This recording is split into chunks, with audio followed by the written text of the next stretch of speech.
இதான் நொங்கு பார்த்துக்கோங்க. நல்லா குடிச்சா ஹெல்த்தி. இது வேர் குறுக்கெலாம் கேட்கும். இதை நீங்கள் மிஸ் பண்ணிடாதீங்க. நான் சாப்பிட்ற மாதிரி வச்சுட்டேன்.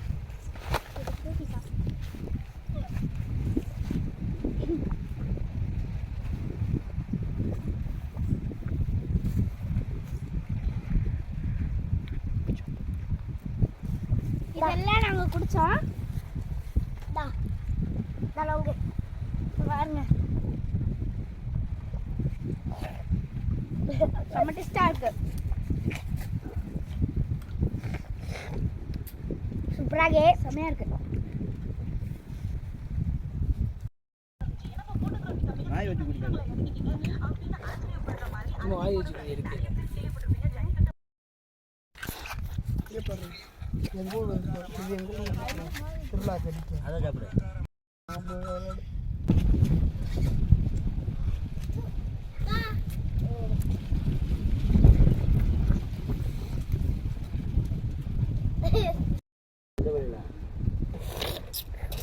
எத்தனை மணிக்கு வந்தியா? நாங்கள் காலையில் 9 மணிக்கு. கிருஷ்ணா விஷயம் இல்லாமல்